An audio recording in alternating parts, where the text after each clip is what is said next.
the problem that I see with there being too many vendors. Really care about the price sometimes. They don't. Yeah, They don't. like there are a lot of young kids There are. with very intuitive mindsets. I sold my Evolutions booster boxes when they were like 1,000 a pop. Oh my god, dude! So- even that is crazy, right? Like I think about it.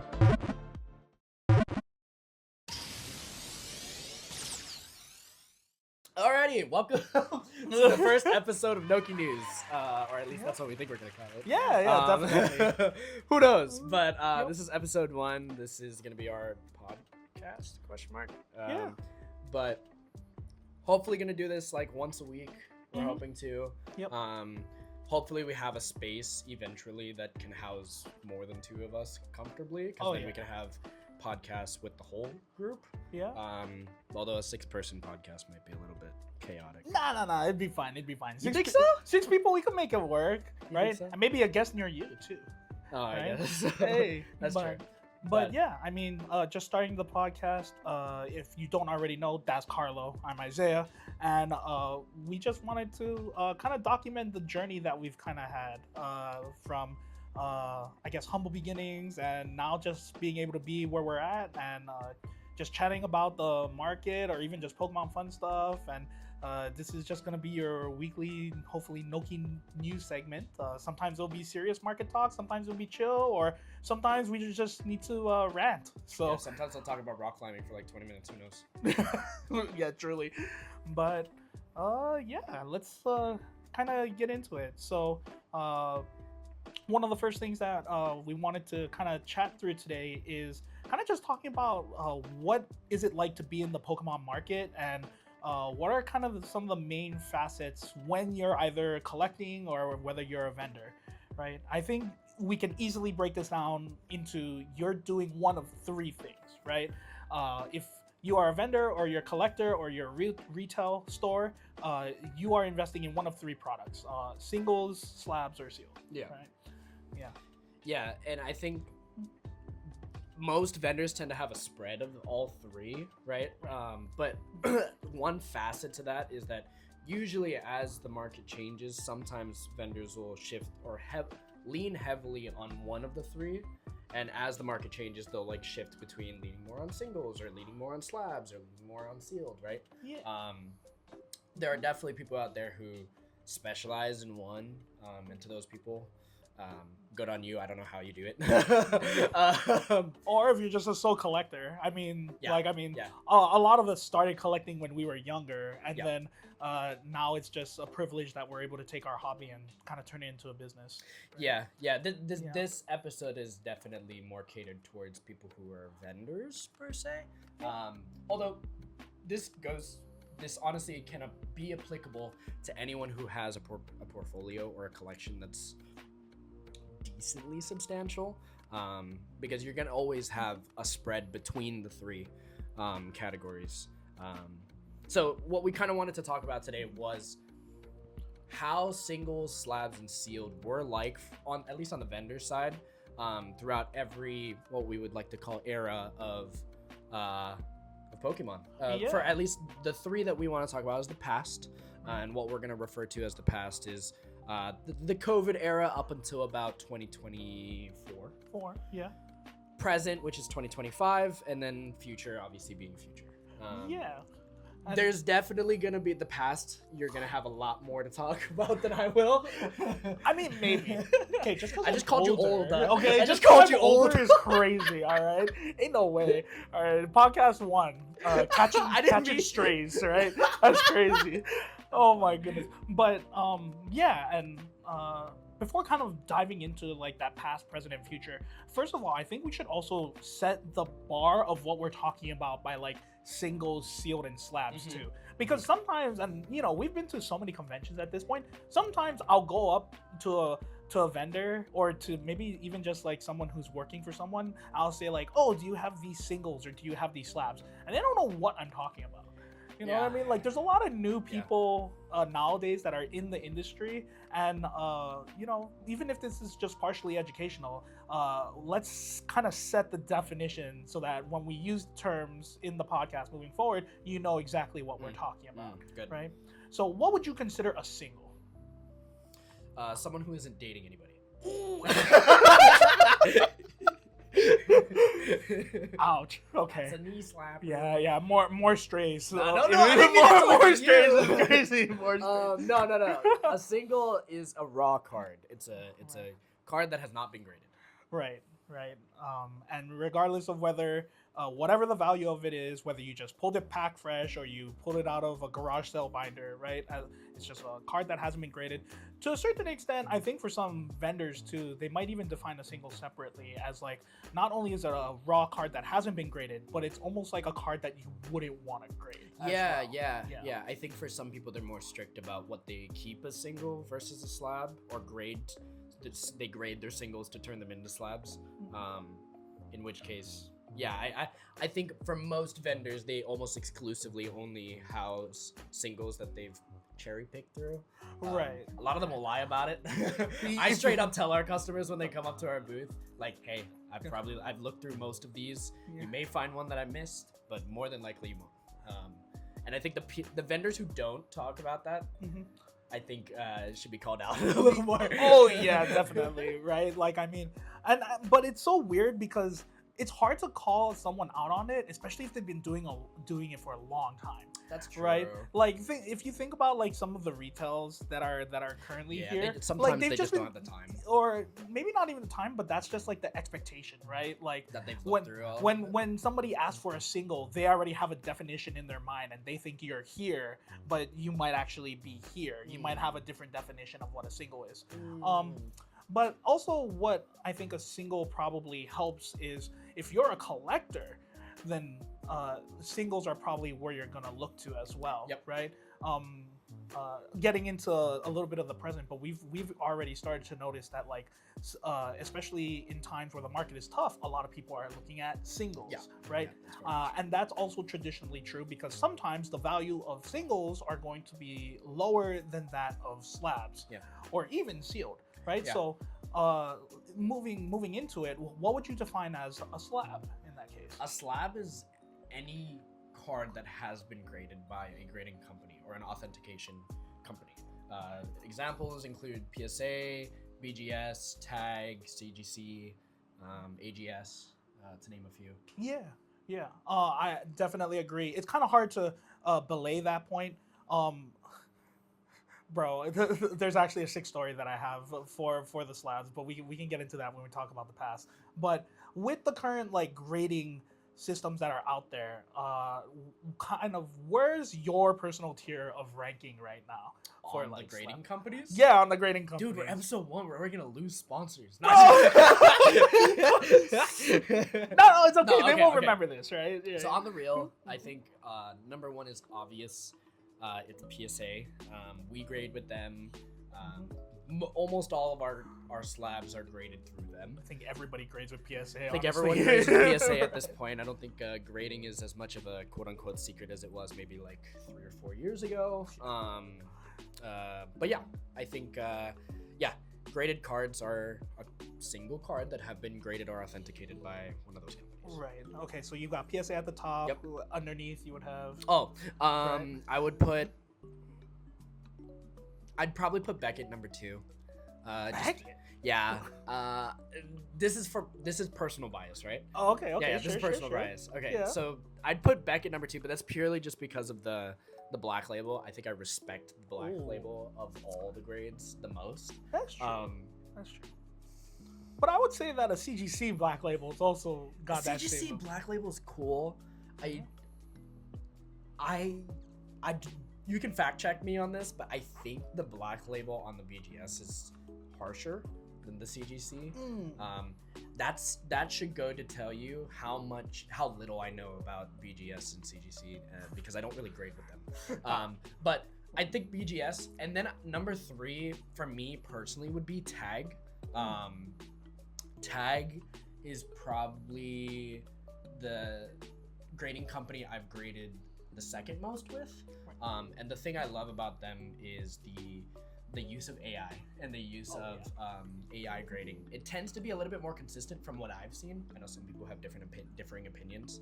And then there used to be a little bit of a controversy about the the texture or the material that they were using to make their slabs, that it was brittle, so it would crack really easily. I don't know if they fixed that since then. I'm gonna assume they have. In which case, yeah, tag would definitely be my number 3. So those would probably be in my top 3. Solid, right? Yeah, and for myself, in terms of what I see, I definitely see a lot more of like PSA than CGC than Beckett, and then tag is slowly starting to compete with that Beckett slot. Yeah. Right. Yeah, so those are slabs, and then the last thing is obviously sealed, right? So how do you define sealed? Sealed is basically any time cards are still packaged up by they're in their original casing. Yeah, I right? would define it as cards that are still inside of the original casing that you can open up. So whether that's loose booster packs or booster packs in ETBs or in booster boxes or collection boxes or tins or whatever the heck you want to rip. If it's rippable, then that's a sealed product. Yeah, if it's in its original manufactured state, right? That would be a sealed product. Yep. Right. So just to clear the air, that's what we think a single, a slab, and sealed are, right? And now off of that, we can actually start kind of talking about it, right? Yep. Like, if we talk about, oh man, where do you even want to start? Actually, I'll start by talking a little bit about the past, because I remembered a story that back in COVID era, 2019 era, back when Pokemon was starting to gain some traction. Do you remember all of those fake like grading companies that didn't even have a name? It would just be like, gradeyourcard.com, and then you would get a slab just with a fake a generated label. I do not. You do not? I was not. Okay, goodness. Full transparency, and I think I've made this quite known. I did take a very large break in collecting from like age 10 up until like 19. And the time that you are talking about right now was during that gap. So I unfortunately do not know. Ah, shucks. See, I'm showing my age now. But yeah, no, it was crazy, because before a lot of the bigger grading companies came out, they used to have these, basically it looked like it looked like a Wix.com site, basically. Wix.com, right? Is so specific. You could just make your own website, right? Those website generator. Oh, okay. Right. Yeah, So it was like somebody made their own website. It would be like, oh, okay, here, we'll grade your cards. They would take it in, they would grade your card, and you used to get this fake looking label that looked similar to CGC.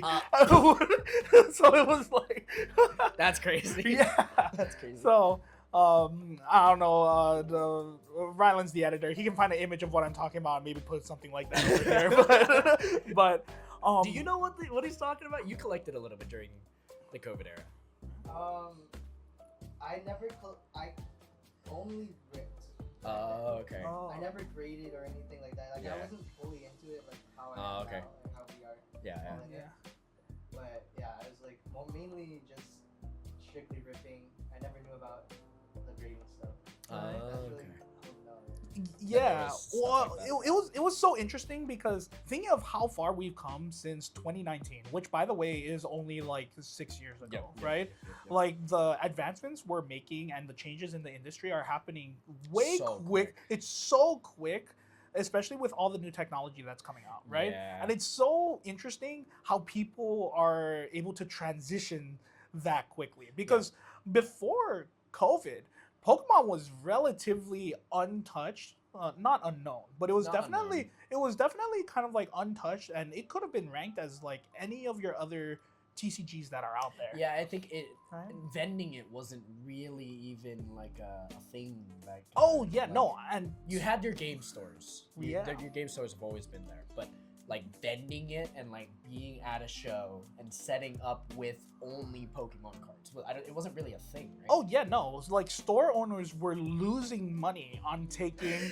Pokemon inventory in, but they had to, because that was the only way they could keep their LGS status. Fair. So it was rough to kind of, and there were times where I remember like there would to some of the local game stores on Island that we would go to and be like, oh look, there's this new Sun and Moon set, and they just have a ton of it, right? And I remember there was one Black Friday where we had gone to one of the stores on Halloween. I can't remember off the top of my head, but all I remember was seeing just a giant, like a basket, like a little red Robin Hood basket of just like packs. It was just packs, and now it literally said like. It literally said like 50 cents a pack or something like that. 50 cents a pack. All right, like 50 cents a pack. Crazy. There was another one where it used to be like on Halloween, you would walk in the store and they would give you a pack on walking into the store. Just like, hi, welcome, happy Halloween. You know, this is our candy giveaway. Although I'll say candy's kind of expensive nowadays too. But oh my god, imagine walking into a store and getting a free Pokemon pack. That's you know crazy. what I mean? Like nowadays, that would be like insane, someone handing right? you like a $5 to $10 bill. Crazy. Right nowadays. I remember you telling me this one story maybe like a year ago, of you going back in like I think 2016.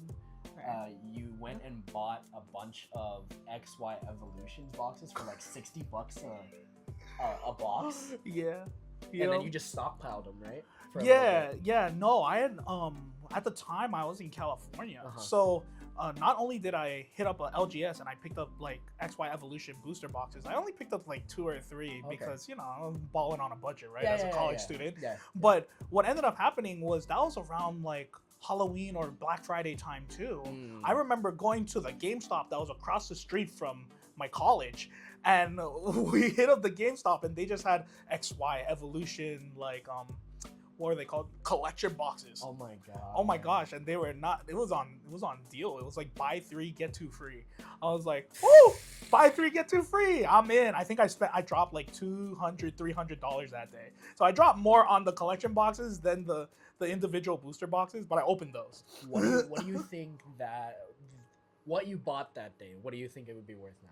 Oh my goodness, what is the collection boxes even go for Did now? you buy booster boxes too? Well, I mean, I bought the booster boxes, and luckily, I mean, kind of when they were hitting the high of that COVID era, because that's the back half of the COVID era. It's interesting, right? Because when we're talking about the past, we're talking about a really long period of time. But on the back half of the COVID area, I sold my Evolutions booster boxes when they were like $1,000 a pop. Oh my god, dude! So, even that is crazy, right? Like I think about like your margin on just that alone, or like the growth that you saw on that alone.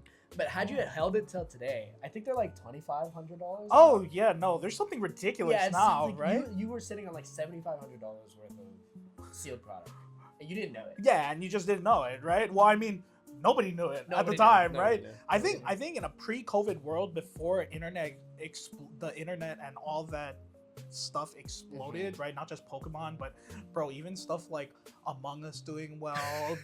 There was a point, bro. There was a point in time where I had told myself, because during my last year of college and I was trying to do job applications, where I was like, if I can't get another job, I'm just gonna stream. You know, and I was like, it would have been so interesting, because no matter how it turned out, luckily I did land a job. But even if I had become a streamer, it's so interesting because it feels like I couldn't have done anything wrong, because I graduated in 2019, right before COVID hit. So if I started streaming with that 6 months in advance, I think I would have been fine too. Yeah. And the market That's crazy. The market change is just so nuts. I mean, yeah, you look at it now and you're like, oh my gosh, you just ripped $7,500 worth of product. But at the time, it definitely did not feel that way. But what that tells me now is, in the modern day, if I get product, oh my goodness, I'm probably holding on to it. Yeah, you know? yeah. I think that's and you know, we'll get into that for like present. We should probably get into past, present, future.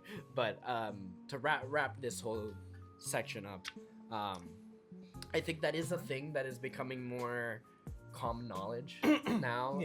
That sealed product or sealed boxes in Pokemon are just a great investment. Right? And I think it's led to some of I think that has played a huge factor in why the market is why it is right now, and we'll talk about that in a little bit. But I just thought that would be good to note. Yeah. I mean, it's crazy because at the same time, you have the business part of you, right? Where it's like, oh, I should hold on to this for investment. But I also have the collector side of me where it's like, there's a card I want in this set. I'm opening this set. Even in more modern times, I had gone into a ETB booster case of 151. And, yeah. and at the time, the case was only like $500 or $600. And I just started ripping, but I remember like 3 ETBs in, I was like, oh, I hit the Charizard. I was like, oh my gosh, okay, that's, I did it. I hit. So I stopped. And then I don't know why, for some reason, maybe a couple months later, I just get the itch. You know what I mean? You get the itch. And then I kept. Oh, I remember coming over to your place, and I was like, hey, where'd the 151 ETBs go? And you had this like guilty look on your face. You're like, yeah. Don't. I ripped them. Yeah, I ripped them because I ripped the other 7. And the craziest thing too is I hit another Charizard. Yeah. So it was like, bro, the ETB case just valued out. Well, I mean, it's so crazy that ended up happening because even the Noki Knight case ended up having the hit in it too. Yeah. And I feel like every case that I've gotten, whether I've opened it for myself or I've sold the sealed product, some people just have luck of the draw, man. Yeah. Like I've always seen a hit come out and I'm like, oh my goodness, or not just a hit, but like one of the top hits. So it's like, wow, sometimes, opening sealed is where it's at, you know? Yeah. So, but it all depends on what you want to do, right? Yeah, just because we do own and operate in a TCG business does not mean that we don't rip for our own pleasure sometimes as well. Oh yeah, no, right? Like, I mean, like we kind of opened up with, right? This started as a hobby for us, and we're just lucky enough to be able to make this into some kind of business like aspect now. So we talked a lot about sealed, right? So what was singles and slabs like pre-COVID or COVID era? COVID era-ish. Okay, so for me, I was super heavy into singles because before Pokemon kind of exploded, I did a lot of individual I was in the TCG scene, but for other card games. And one of the things about buying singles was, well, for the most part, they were cheap. And Pokemon singles, for your Pokemon, if you backtrack that price chart, I guarantee you'll see how cheap it is, and you'll be like, "Oh my goodness, really?" It's almost like looking at Tesla stock back in 2015, when you could buy for like $5. I wish TCG Player had the function to be able to look that far back. I think price charting does, right? Price charting is pretty good at it, but TCG Player does a good job. You can click all time, and then it does show all time. Is there an all time feature? There is an all time feature, but it's kind of like most recent update before they did like a major shift. Okay. Yeah, TCG Player did a major shift at some point, and then the market data only goes as far back as that. Yeah. But yeah, price charting has you can track it all the way back, I believe, basically to when the card came out. But yeah, no, all the singles for stuff were cheap. I remember collecting individual Charizards because that was my boy back then. Yeah, Charizard. And I got my full Charizard collection basically all decked out back then for a college student's budget. Okay, pause. When we did the favorite Pokemon thing, I was so surprised when you did not say Charizard somewhere in there. Okay, there's one big reason for it. One, because Charizard as a favorite Pokemon was more of a competitive viability, not like I actually like the card. Because there have been, when I've tried to play Pokemon TCG, I have tried to make Charizards work. So even just casually, I would try to make Charizard work within the TCG itself. Now, there have been good eras for this card, like within modern history, Obsidian Flames was a great era to be playing Charizard. I remember that. But in the previous, if you were trying to play XY Evolutions Charizard, well, it was a little harder, So, yeah, but I remember. Imagine playing it because it was basically a base set Zard, right? Like it was just a reprint of a base set Zard, right? Yeah. So, like, imagine trying to play basically what is a base set Zard in 2016. Yeah, and that's so interesting. And it was hard. Like there were other mechanics running around at the time too, so it was like not easy to play. Oh my god. But I collected a lot of if not, I think I got all of the English Zards for a college student's budget. I don't even remember how much I spent, but I definitely spent like under $1,000 for all of it. Yeah. And just for obviously the ones that could be considered playable, of course.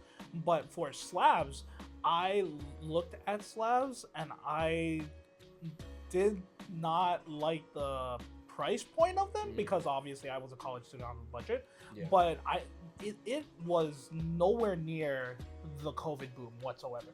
We saw slabs go from like maybe $10,000 max for your Shadowless Charizard, and then COVID hit, and those big YouTubers started to do expressions, Paul. right? Yeah, Logan Paul. Logan Paul, right? Jake Paul, Yeah. any of the Pauls. Yeah, and they did their thing, and within 2 months afterwards, they said Charizard explodes in value, right? Like I saw that thing go from 10,000 to 50,000 to 100,000. I know, and even higher.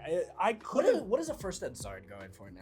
Do you know? Off the top? Can we look this up? Yeah. Go ahead. Take a peek and look at it. But it is amazing how the slabs have changed, because in the past, low key, if you had the money, if you were working a full-time job, then the Zard was inexpensive. you could probably pick one up. You could have probably picked one up if you had a decent collection and traded for it. But nowadays, I didn't realize that a Charizard is basically the mortgage on a house. You know what I mean? So it's crazy. Like I definitely interacted a lot more with singles during those past times, and maybe not as much as slabs, just because they were outside of my price point. So I know a little less about the slabs at the time. Jesus Christ. It's like between 300 and 400k now. Right now, yeah. So That's crazy. It's dropped a little since its peak, but it's still. Oh yeah. What was peak? Like 4? It hit like over 5. Over 5? Yeah. Oh my god. Yeah. So, singles back in the day, super affordable. I think that is one of the things that kind of keeps people around Pokemon. Is I can't think of many other card games where the singles are so cheap to just collect and to play. Like, obviously, if you're trying to collect specific arts, like full arts or illustration rares, yeah, they're gonna cost you like a pretty penny. But even if you're trying to play the game, you can build your deck for around like $100. If you want to max, I say $100, and that's just on the generous side.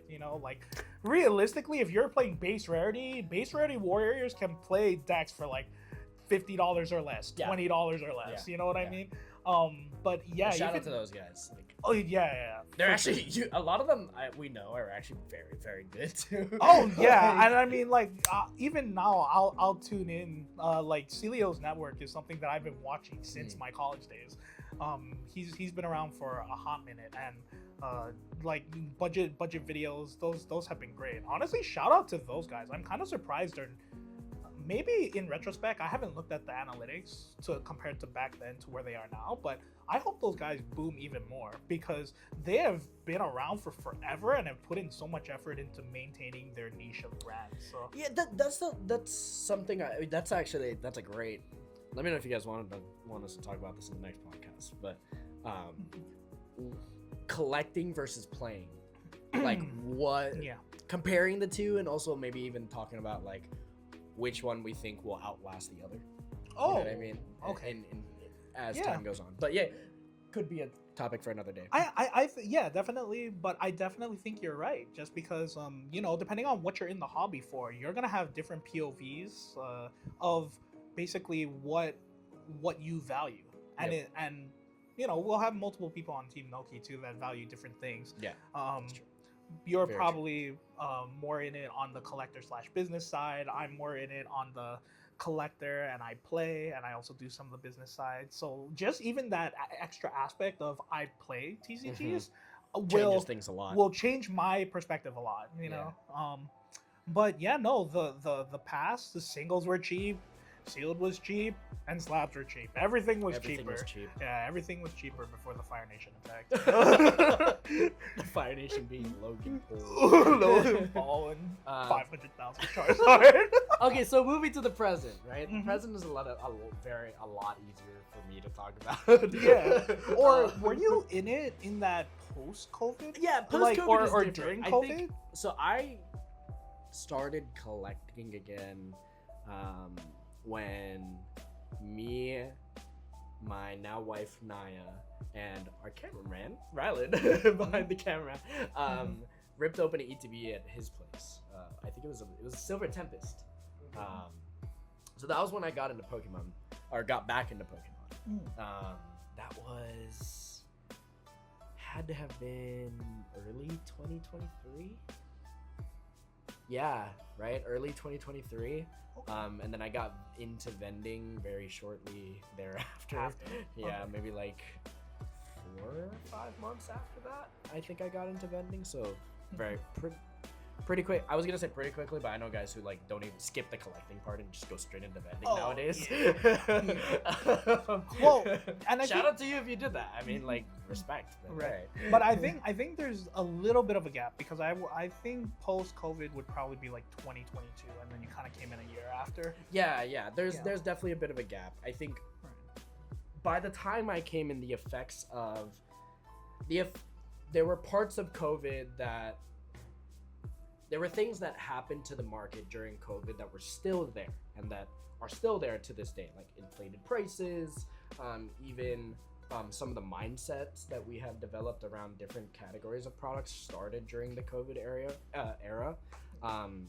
And so like some things like that were still around, but you could definitely tell that like the crazy hype or the scalping and all the things we heard on the news weren't as crazy at that point in 2023. I think things had not necessarily like died, but they had dipped substantially since the Logan Paul era. Oh sure.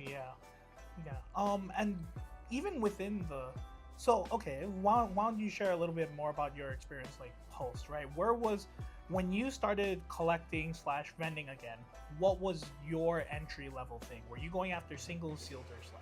Oh, it was singles. It was singles. And I think for most people starting out, if you are on a budget, then singles is kind of the only way to go.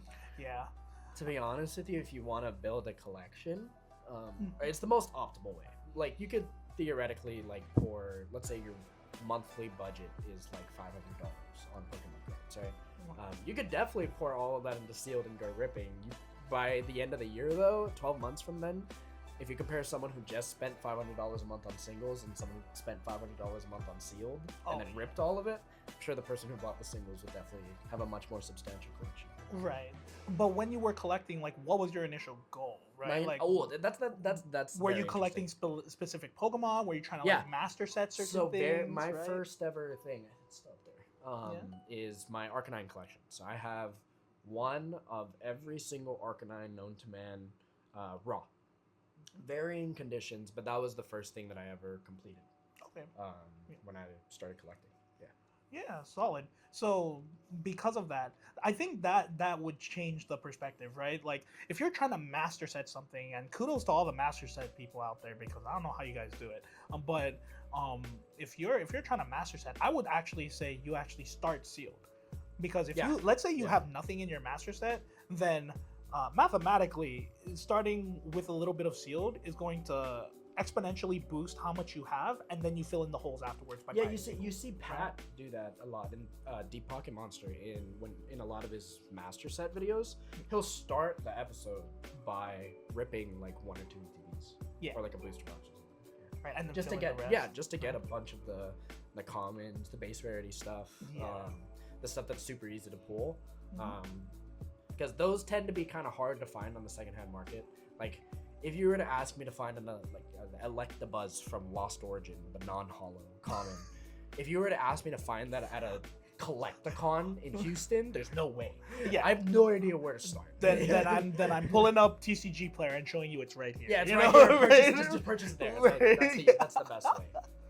And that's the other thing too, right? It's like, that's why ripping, I think, for master sets makes sense, because you could theoretically just go to TCG Player and buy all of those same cards, but it would take more time. It would probably be more expensive too, because of all the shipping. You pay more on shipping than you would on the commons and stuff. Oh yeah, for sure. So like, I think one of the highlights of, like, if you think about the past, is definitely like okay, well, everything was kind of cheaper, and I could definitely enjoy the hobby more because I'm just pulling and I'm collecting.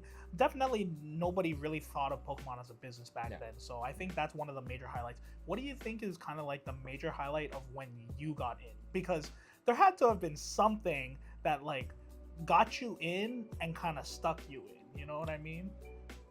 I kind of came in around when Sword and Shield was kind of at its peak per se. Like the Moonbreon was definitely starting to take off. When I first got into the hobby, the Moonbreon was already, and we had thought that it was already crazy at that point. I think it was like $400. Oh my goodness! You remember? Yeah. Well, the Moonbreon started climbing, right? It started at around like 300, and then just slowly started climbing. I think at the peak of Sword and Shield, it hit like 750. Yeah, it hit 750. Yeah. Maybe even 4 digits. Yeah. The thing that people don't actually realize about the Moonbreon is that it didn't actually peak like it has until after Sword and Shield was done. Yeah. Like it hit its peak actually I think a few months ago. Right? Did it hit another high? When it hit like, I think the 10 hit like 4K. Oh my! And the raw is like 24, I think. Well, that's that slabs for you, 3? right? The raw is 3.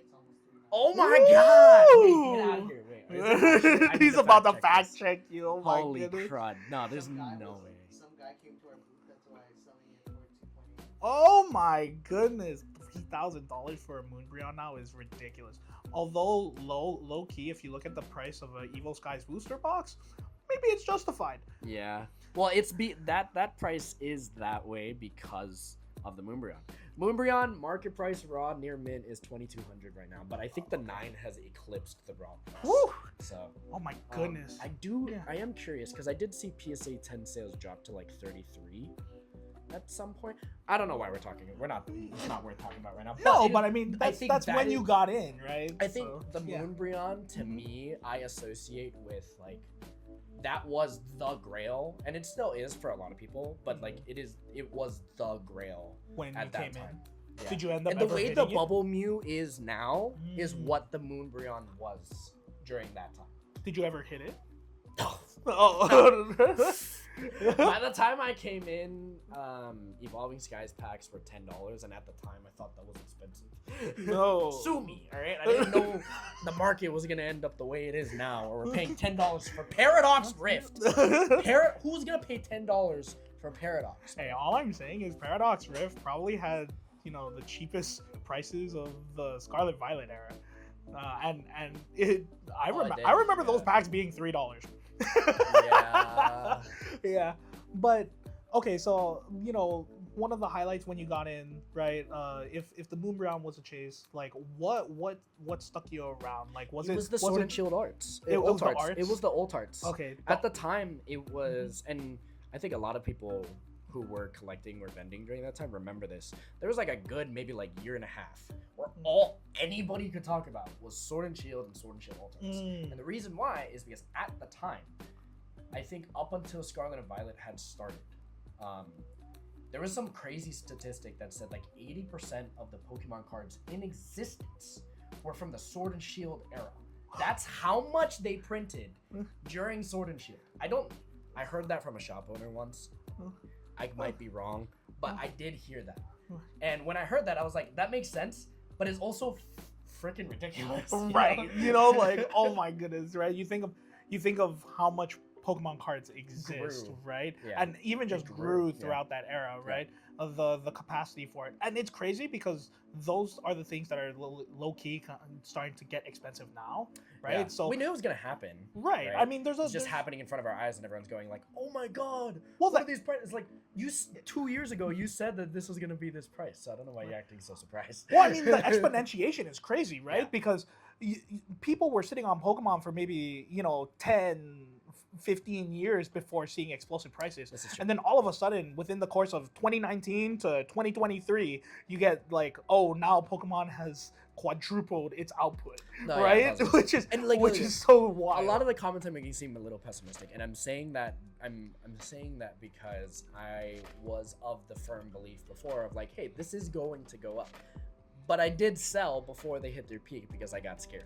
And so it goes to show that like even people who vend, like, we don't know when the peak's gonna happen. Oh, None of us yeah. actually know anything about this market. All we really have to back us up is is what the we've seen from statistics. the past, Yeah, and the numbers that we've Yeah. that from the it's past. the past experience, the statistics, and you know you can use a little bit of projection mathematics, Yeah. right? But realistically, like, okay, so like kind of the post-COVID era, right? Like what got you in was just the collecting, the your Arcanine collection, right? So you collected the Sword and Shield alt arts, and the popularity of Pokemon really kind of drew you back in, right?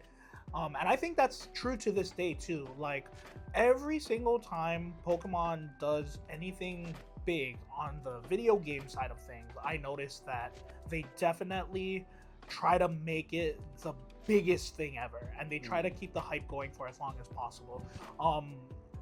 Kind of shifting more present side of things, right? Like we're filming this kind of on the cusp of ZA coming out, right?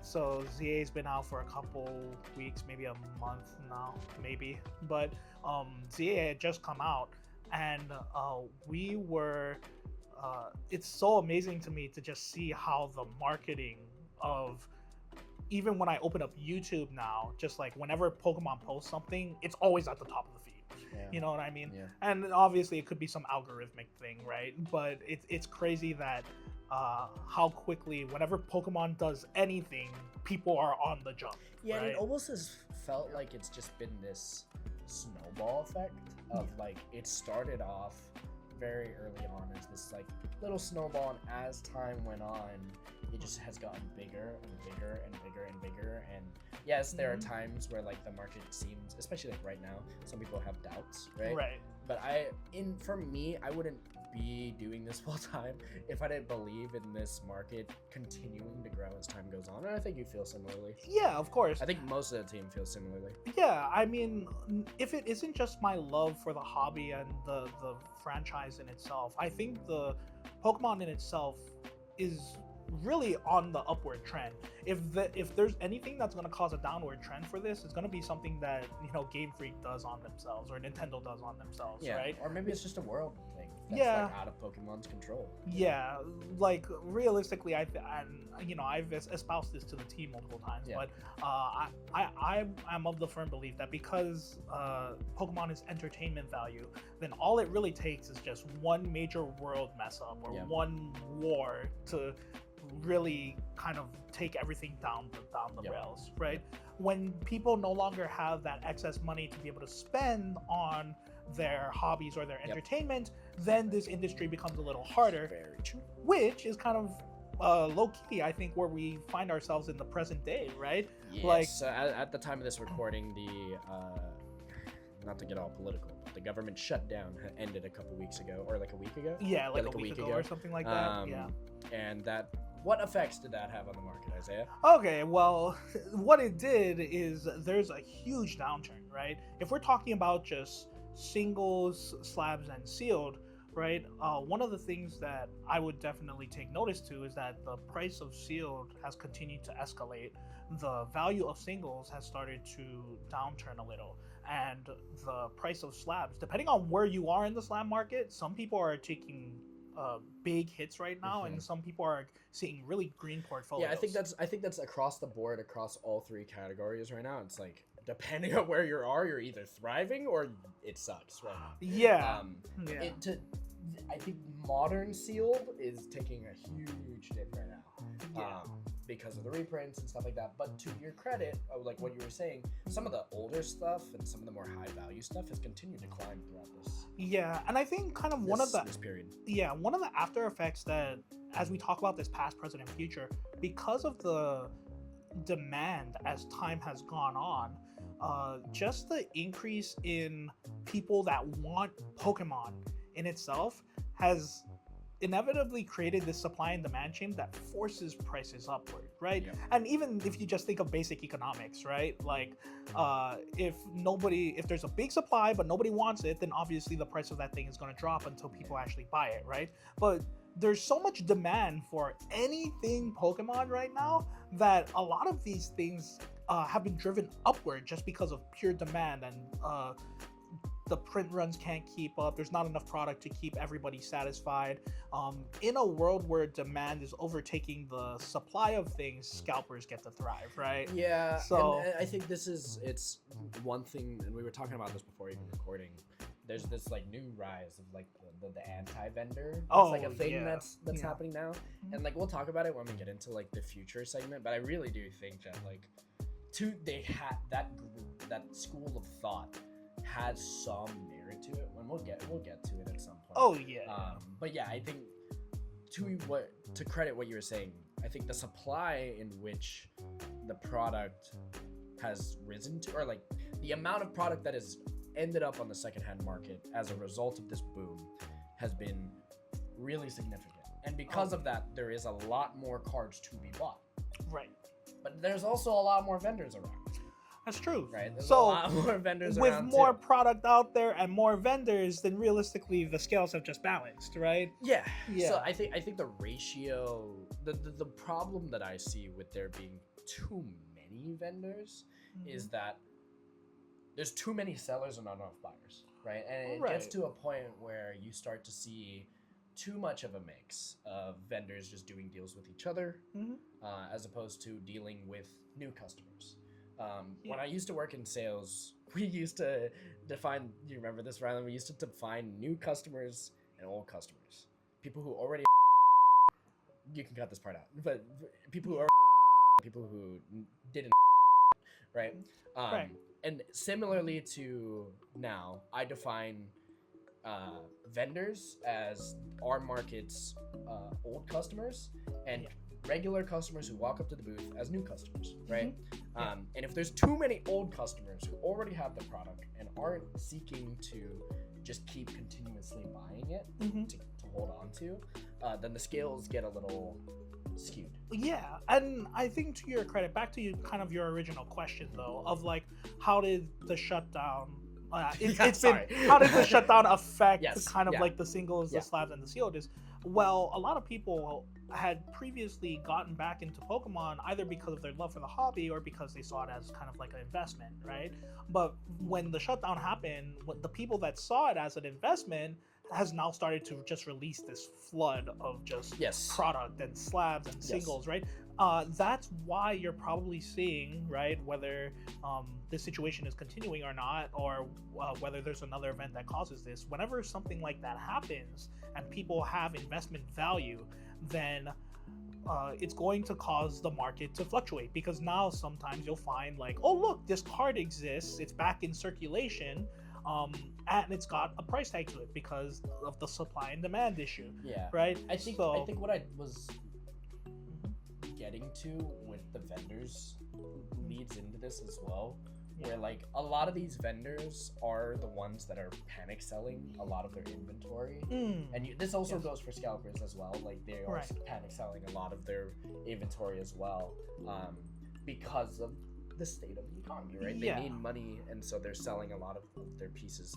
And when there's more market data, usually when they're selling more often, it's usually gonna start going down a little bit. Yeah, of course. And as you add more product into the circulation, right, then obviously you'll get more market. Goes down, right? Price goes down, right? For it also goes down. Yeah, so you'll see these dips here and there, but then of course sometimes every now and then you'll see this hidden grail re-show up, right? Yeah. And then that can cause the market on that to actually escalate again, because maybe someone had it in their collection for forever, put a price tag on it, and was able to move it on eBay, right? And now all of a sudden it's like, oh, okay, this card that previously maybe had like a $1,000 or $2,000 comp now has like a $5,000 comp on it. No, right? Sometimes people just be forgetting about cards, and then it'll resurface and it'll sell for like X amount. Right. And we're like, oh shoot, I forgot about this card. I'll pay like X amount for it, right? So like that's kind of been where I would define the current state of things.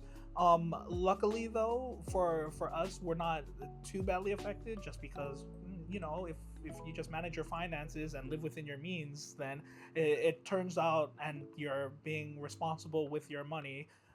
It turns out you can avoid a lot of these situations. But for a lot of people that are maybe a lot more risk taker, or they're headstrong, and they've maybe over invested a little. Now you're seeing the vendor panic sell off and stuff like that, where like you said, yeah, people need money to live, and when your job's not paying you money, it's kind of hard to live. So yeah. During the shutdown, there were a lot of federal employees who sold a lot of their collection to us because they just needed the money. Oh yeah, and I mean, like, I guess maybe this was a disclaimer for the start of the podcast or in the comments or whatever, but this is not financial advice. So we're not licensed financial advisors. So, but realistically, it turns out that if you just manage accordingly, right, then it turns out that you're fine. Like, we've been able to continue collecting throughout this time, not just because this is a business, but up until a year ago, I was working a full-time job while doing this. Or I should say I was working multiple full-time jobs while doing this. So it really kind of just goes to show how quick things can change, and especially when there are events that throw off the rhythm or monotony of your cycle, right, of what you're used to, then you can experience these different fluctuations, not just within your own personal finances, but within the market as well. Yeah, with Pokemon being as huge as it is, I mean, it is clearly, I don't know what the difference is anymore, because I don't even think the statistic is right if you look it up, but the difference between Pokemon as a number one trading card game and everything else is like a galaxy difference away. Like, there's so many more people that have a demand for Pokemon, that there's just so many people that are involved in it now. So with the singles, the slabs, and the sealed, obviously the market is in just such an unpredictable turmoil place right now. Like, prices for modern days, right? Prices have hit an all-time high, and maybe they're dipping a little bit right now. But overall, the market still is in a much better place than it was a few months ago. Yeah, so like, even for this future segment, if we were to kind of give it a highlight, right? Like, the highlight is, well, great, Pokemon's doing awesome right now. I don't have to worry that Pokemon's gonna disappear in the next 5 to 10 years. Please, Nintendo Game Freak, don't do it. Right? 10 months, but right. But yeah, no, like, I don't think Pokemon's gonna go anywhere. I think anytime soon, and it means that as a collector, I get to enjoy this. The downside is because of just maybe some of the extravagant pricing, or even just the harsh economy, and just life circumstances of where we're at right now. I think it really is harder for the individual collector to get into it right now, compared to maybe people that have already, as you were saying earlier, kind of like your old customer, people that have already been in it for a while. So if there's a hope for kind of like the present terms and kind of shifting into future stuff, is one of the things that I would like to see moving into the future is Game Freak or Nintendo, or just I just want to see Pokemon starting to appeal to the younger generation moving forward, right? Like, I think one of the best things that they could have done is give attention to every other source of media, right? You think of a source of media that exists nowadays, there's gotta be something Pokemon for it, right? There's a Pokemon TV show, you got the anime, you've got a mobile game, you've got the video game, the Pokemon theme park is opening in Japan next year, right? Like, Pokemon is everywhere. And as long as there's something that's going to keep a future generation interested in it, then it will always be something that we can all use to connect to each other, no matter how old or young that we are, right? Yeah, and the cards, I feel like, are both at the beginning and the bottom of the funnel. For Pokemon as a whole. Like, I feel like the cards are something you get into as a kid. For most people, like, it's something you get into as a kid, and you're like, oh, this is super cool. And I think right now we're seeing inflated prices, and we were talking about this before, how inflated prices right now, is that going to leave an effect on young collectors? And will there be, because right now there's a lot of people who grew up on collecting Pokemon cards, stopped, and then as they got older and they got adult money, then they got back into Pokemon cards, right? Yeah. Is these kids who cannot afford some of the product now, are they going to be collecting in 10, 15 years when they are adults as well? Yeah. You know, that's something we've talked about at large as well. But I think, to your credit, it's just the way the funnel works. I think at the end, maybe they don't end up in the cards right away, but they end up, if they still fall back in love with Pokemon as they get older, I think the cards are kind of just inevitability. Yeah, like as you get more into a franchise, then you just start to fall in love with everything around it, right? I mean, you take a look at Riftbound right now, right? Ooh. Where it's like, you know, League of Legends is a game that, you know, well, I was playing it since I was in high school.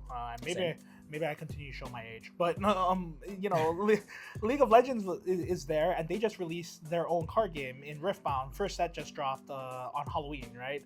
So for that, it's interesting that through their external media, not just the game, not just, you know, the esports scene, but they also had Arcane, right? And then now they're able to release their own TCG. Oh, and they even had like multiple other video games utilizing their own franchise and world building, right? Like you had like TFT, Teamfight Tactics. Riftbound and the emergence of that has kind of like reinvigorated how I see new TCGs, and it's like, yeah, you know, the TCG really should kind of be like an extension of the funnel. It shouldn't be the only thing that's getting people into your franchise, but you should definitely be developing other media around it, right? Yeah, and it's one of those things, right, where I think people are very, very worried about the market right now and the future of the market. And just to prove what you were saying earlier, again, if the show itself, if the plushies, if the theme park, if the Pokemon Center itself, if those things aren't also seeing a downturn, we're probably fine. Right, and kind of segmenting that way, you know, we can kind of talk about the future, right? I mean, in terms of the future, I think personally, out of the three, okay, so here's a good generic question to start talking about the future. If you had to kind of rate or pick either singles, slabs, or sealed, where are you putting a majority of your money or asset value looking future-wise?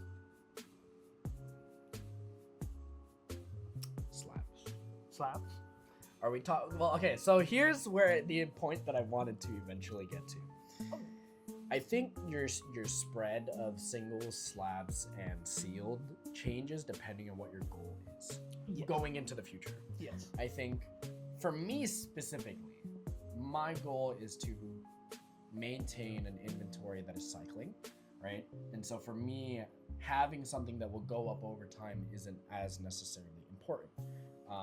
However, if you are a straight up collector or investor, that is your only goal is to make money over time, like buy it, sit on it, and just have it grow over time.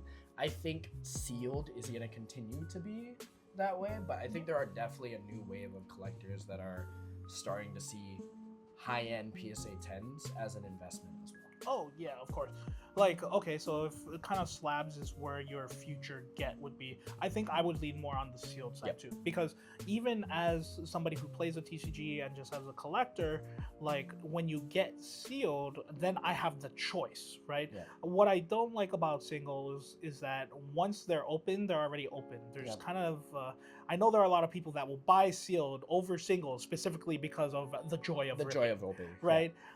So at least when you pick up sealed, then you maintaining self-control, which can be hard for some people, but you can. Rylan is wincing behind the camera. Yeah, which is freaking for don't worry about it. Well, can I tell him? It's because he ripped 2 Phantasmal Flames UPCs before he got here. Bro, what? And hit nothing. Oh no! But you know, like it's you know, brother. if you invest in sealed, yes, you have that like future investment if you're gonna sit and hold on it, or even if you use it, you can trade. You can trade and collect other stuff too, right? Like if you were a collector and you wanted a specific single, you can use your sealed as collateral as well.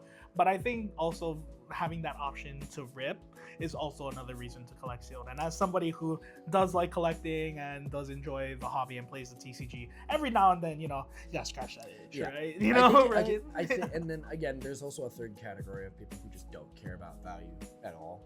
which I find hard to believe nowadays, to be honest with you, when there's like people who are like, I don't care about value at all. It's like, if you didn't care about value at all, then like, why did you sell some of your cards? You know, like, or like there are people who like sell their cards after being like, oh, I don't care about value at all. I'm just collecting just to collect.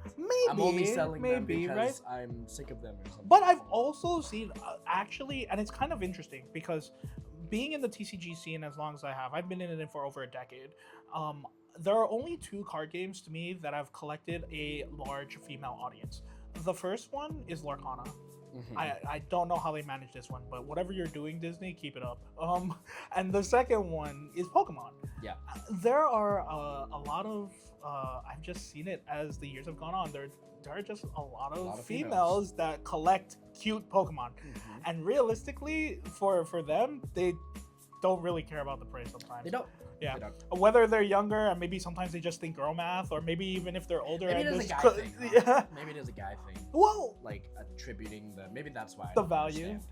Maybe that's why I'm being like, there's no way you don't care about the value at all.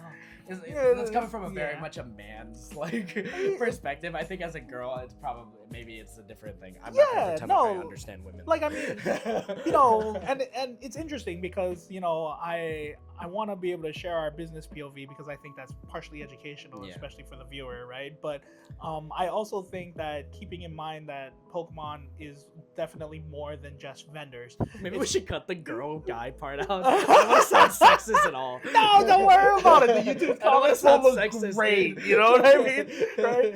But we can bring Naya and Jordan in here and be like, hey, do you care about the value of the cards? Obviously, they're in the business, so they're gonna see this. Right. I mean, like in general, like what.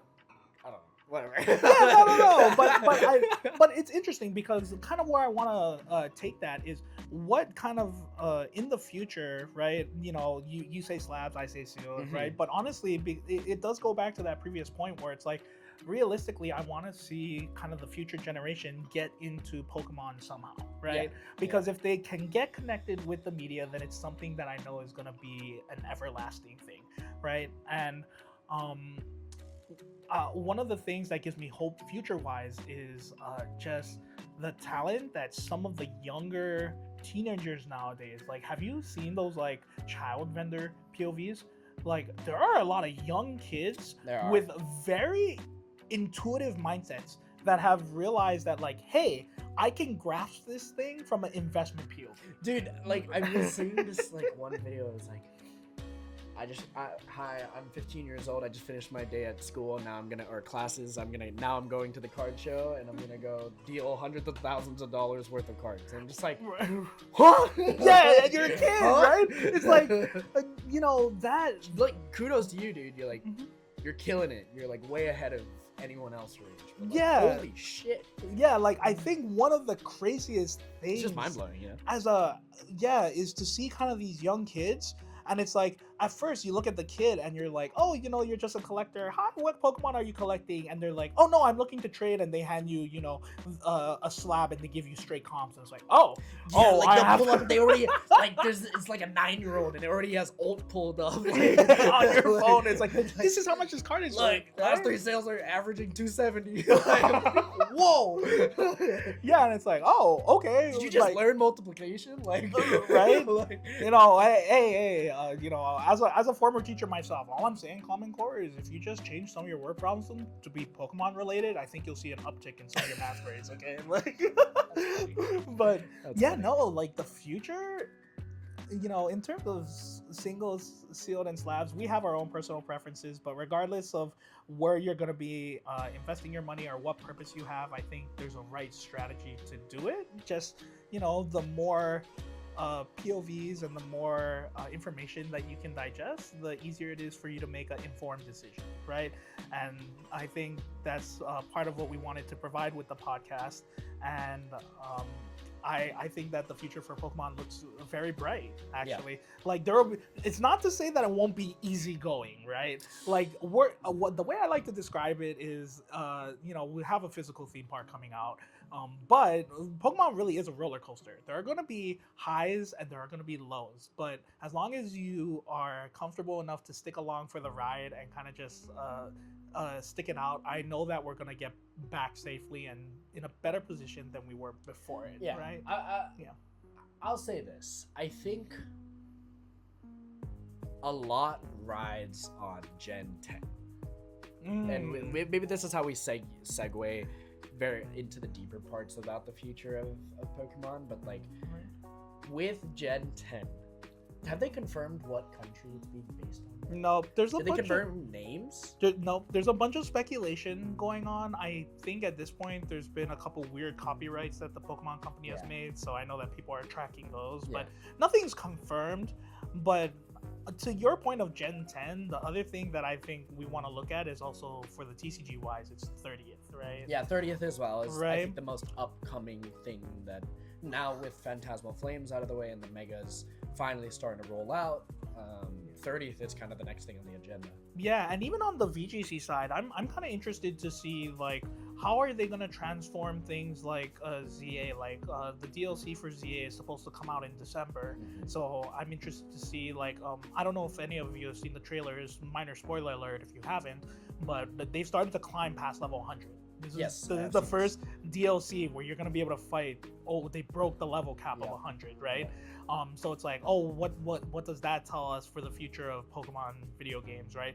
And even for just the video game competitions, next year we're supposed to have Pokemon Champions that comes out at some point, right? Where now you can just compete on your phone, you know? I think it would be cool. That's a super side topic, but like I think it would be super cool if they made it so that there is no level cap and your Pokemon just grows with you as time goes on. Like there's no level cap. So meaning that like an Ash, if you have the same Pikachu for 10 plus years, by the time 10 years rolls around, it's like level 9,999. You just have this overpowered. Wouldn't that be cool? I mean, like, then it's just like you really are incentivized at that point to just keep all your Pokemon with you. but you know, that's interesting. That's an interesting thought. The only problem is I don't know how they would implement it. There would have to be a cap somewhere. You know, like I think otherwise then what you're gonna have is everybody who starts playing the game when it comes out are just gonna be all your winners, right? Because there's no way physically for anybody to catch up, right? But what I think something they've tried to do in similarity to it is the ribbon system. So like if you don't know, if you go to the status page of your Pokemon on the video game side, then whenever you hit an accomplishment in a game, that ribbon sticks on that Pokemon. It's attributed with it. So then you can transfer those guys upwards, right? So all the guys that I have from the DS games, right? And if you haven't seen the clip with all the DS games that I have, their copy of Diamond, but Conquest, all those guys I transferred through Pokemon Home, and they are still with me on the Switch. Yep. You know, I've seen you have a regular and a shiny of every single Pokemon. Yes. Don't ask how many hours it took to do that. By the way, that's another story. But the interesting part for me is we actually technically already have something like that where you can kind of keep a Pokemon with you and you travel that. It's the ribbon system. Well, it's the ribbon system, but there's an app. It's literally Pokemon Go. Oh yeah. Right, like Pokemon Go exists. So I think to a certain extent that like they've thought of that, but I think just more ways to integrate, right? And I think it's any company's marketing ideal to be like, all right, the more ways I can shove my franchise or product in your face, then the better it is for me, right? You'll bite eventually, right? The fish is gonna bite eventually if I throw out enough fishing rods, right? Self-admittedly, there's some of us who just bite at everything that they throw at us. That is true. That is true. Yeah. Sometimes the you know, you'll get small fish and then they'll yoink you up, right? They'll yoink you up and then you'll be like, you know, you've already bitten from us. You're not big enough. Let's throw you back in. Wait, hold this. Yeah.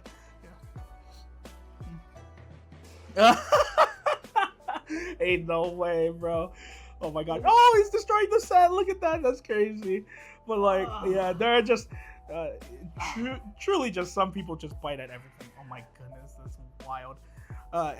By the way, if any of you have the life-size version of some of these plushies, please let us know in the comments below or send us pictures on Insta or something. No, we can't buy those. We're gonna keep them. Hey, I don't know, bro, but those are like wild. I can't believe they sell, you know? Although, also, one of the cool things, and you know, if I do ever want to get married in the future, one of the cool things that Pokemon has done that would be interesting is Pokemon jewelry. Pokemon jewelry looks. Yeah, they've done really- some of it. Yeah, they've done they some have collabs done and they have of some that. very nice Pokemon jewelry. So I do think those are really nice and interesting. But yeah, the future of Pokemon is looking bright. There's a lot to come out in 30th next year. And this year technically isn't over yet, but I really haven't seen how this year was kind of I know they advertised it as like the year of the Eevee, but I really haven't seen like that be posted up way too much. I mean, maybe it has, maybe they have gotten to some people, but if Prismatic was their way of saying this is year of the Eevee, then it's like, oh, I think there's way more stuff they can do with it, right? So 30th, whether you're doing VGC stuff in the future, whether you're excited for ZA, whether you're a collector getting into it, or even just someone just listening to information for the first time, then sorry. He's but- unprofessional. Ah! His alarm went off. But in any case, right? That's Carlo. I'm Isaiah, and this is. Do you believe today was Noki news or Noki nonsense? Let us know in the comments below. We'll catch y'all next time. Shoot. Recording, right? Pause. Dude, what? So, Trump just signed a bill to release all of the Epstein files. This is obviously way off topic. Way off topic. I'm gonna go get water. My water cup. Oh yeah, of course. Hold that Ryland guy, bro. My God. Right. Such a hammer, bro. He's so cute. I get questioned all the time now, like, oh, how come you put your ring on your necklace? It's like, it's because I fucking climb, dude, and if I put it on my ring while I climb, You're gonna my lose your finger- right my finger. my finger will literally come off. Yeah. Yeah.